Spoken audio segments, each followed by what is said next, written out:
दिल्ली से देश और मिल्कीपुर से यूपी में रखी चंद्रशेखर आजाद की पार्टी ने नींव। नतीजों में आजाद समाज पार्टी का प्रदर्शन देख चौंक जाएंगे आप। जिन सीटों पर बीएसपी और एएसपी ने लड़ा चुनाव, वहां कैसा रहा इन दोनों का प्रदर्शन। आकाश आनंद को परेशान करेंगे ये आंकड़े, केजरीवाल भी रोएंगे। 2027 के यूपी चुनाव में होगा भयंकर घमासान। चंद्रशेखर आजाद ने कर दिया बड़ा ऐलान। दिल्ली के नतीजे देखकर उड़ी अखिलेश यादव की नींद। दिल्ली में 27 साल बाद भारतीय जनता पार्टी की वापसी हुई और राजनीतिक विकल्प बनने के लिए उतरी आम आदमी पार्टी की बुरी तरह हार हुई। इस हार की कई वजह रही, जिनमें से एक आप चंद्रशेखर आजाद को भी कह सकते हैं। लेकिन अरविंद केजरीवाल का चुनाव हार जाना आम आदमी पार्टी के लिए आम बात बिल्कुल नहीं। पिछली बार 67 सीट जीतने वाली अरविंद केजरीवाल की पार्टी इस बार 22 पर सिमट गई और उसका पूरा टॉप ऑर्डर ढेर हो गया। अरविंद केजरीवाल चुनाव तो हारे ही, साथ ही उनके डिप्टी मनीष सिसोदिया भी ढेर हो गए। उनका सीट बदलना भी हार को टाल नहीं सका। उनके अलावा सौरभ भारद्वाज और सोमनाथ भारती भी अपना अपना चुनाव हार गए। लेकिन सवाल यह है कि इन चुनाव से आजाद समाज पार्टी ने क्या हासिल किया और बहुजन समाज पार्टी को क्या मिला।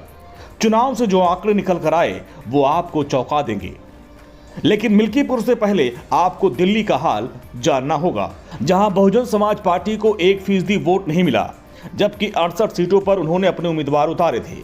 आकाश आनंद को पूरी छूट दी गई थी, लेकिन मायावती को चुनाव के आंकड़े जरूर देखने चाहिए और ये समझना चाहिए, क्योंकि चंद्रशेखर आजाद आकाश आनंद से एक बेहतर विकल्प हैं।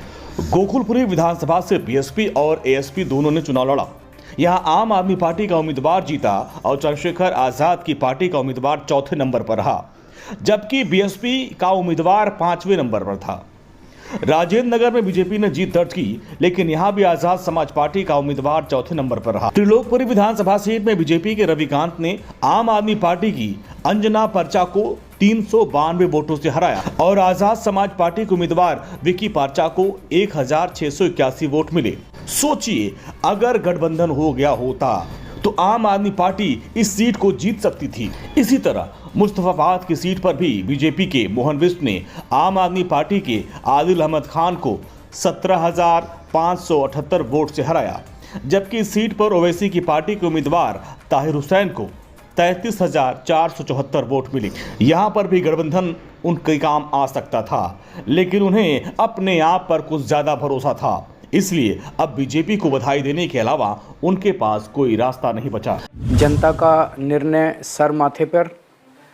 मैं भारतीय जनता पार्टी को इस जीत के लिए बहुत बहुत बधाई देता हूं और मैं उम्मीद करता हूं कि जिस उम्मीद के साथ और जिस आशा के साथ लोगों ने उनको बहुमत दिया है, वो उन सभी उम्मीदों और आशाओं पे पूरा उतरेंगे। हमने पिछले 10 साल में जनता ने जो मौका दिया हमें, उन 10 सालों में हमने बहुत सारे काम किए। शिक्षा के क्षेत्र में, स्वास्थ्य के क्षेत्र में, पानी के क्षेत्र में, बिजली के क्षेत्र में और भी अलग अलग तरीके से लोगों को राहत पहुंचाने की कोशिश की उनकी ज़िंदगी में।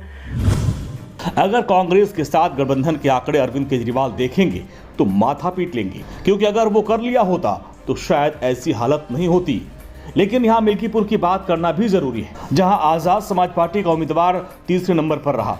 भले ही बीजेपी ने जीत दर्ज की, लेकिन आजाद समाज पार्टी ने 2027 के लिए एक सकारात्मक नींव रख दी। मिल्कीपुर में चंद्रशेखर आजाद की पार्टी के उम्मीदवार को 5,459 वोट मिले, लेकिन समाजवादी पार्टी से आए इस नेता के लिए संतोषजनक ये होगा कि मिल्कीपुर से सपा हार गई।